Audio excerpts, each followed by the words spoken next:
She's got two children, and she was a very good runner. She was a sub-2:30 marathoner before she was a parent. But after she had kids, she just somehow has dedicated herself. She has been uninjured for the last 2 years, and that's the key.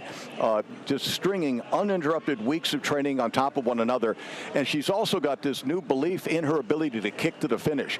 And Alafine has done a lot of work in the front here, and she hasn't been able to get rid of her. And now the fact that Stephanie's been able to come back up on her backside tells me Stephanie's got something left. And they're coming down 10th Street right now. Right, so this is where Coach Rosario said it wouldn't surprise him if they went 1-2. And they're going to go 1-2. The question is, who's going to get 1 and who's going to get 2? Tony, when they cut back to the men's pack, I didn't see Miles still in the pack. Is it possible he dropped back? Yeah, he could just be hidden in the pack right now. Look at this, shoulder to shoulder. Steph looks good, but Alafine a little bit, shoulders are rolling side to side, a little bit more head motion on her. Seems to be working a little bit harder. Kenyans are not known for their kick. It's not that they're not good at it, it's that they don't have belief in it. Ethiopians are the ones that have the really deadly kick at the end of a race. So the Kenyan athletes always said they wanted to get rid of the people before it came down to a kick.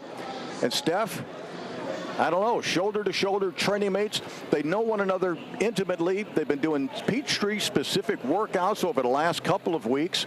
They've both come off really strong performances. It's anyone's game right now.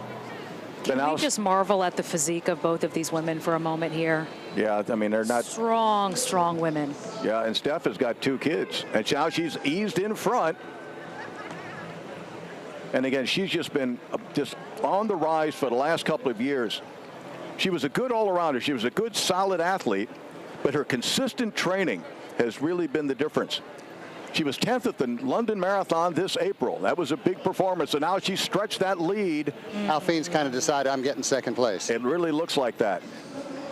Well, let's not give up on her yet. She used all her energy trying to open that big lead, and Steph has now gone to the arms, pumping hard, and she's got the lead. Yeah, her form looks great. Over the years, when you talk about this event for the men and the women and the wheelchair athletes as well, Piedmont Park is always the place where the story is written. It is always the place where victories are made and defeat is taken. Well, that shows how strong the field is.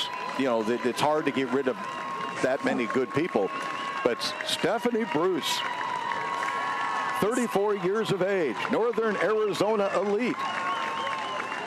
She equaled her PR, taking 9th at the New York Mini June 9th. So she was 9th in the race where Alafine was 2nd. They're announcing her right now. I can hear the announcer. Yep. She's coming to the finish line right now. And she has time to wave to the crowd.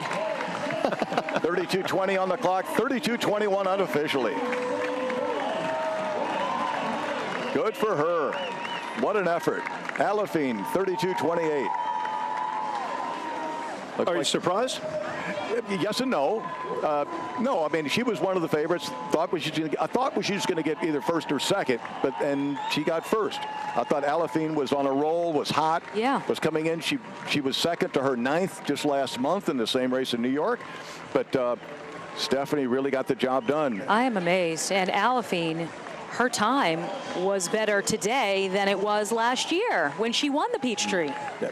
Well, yeah, Alafine was last year ran 32:49, but again, this year it was yellow conditions. Well, I think last year it was black, as I was looking at my notes from last year. Let's confirm that. Yeah, let's work on. I think it was a little bit. The conditions were a little bit warmer last year than this year. Yeah. But this, you know, as I said, she's her expectations of herself have just risen over the last couple of years. Well, she really knew her competitor, Stephanie. Stephanie, training with Alafine, knows her partner to the T. That's when training with your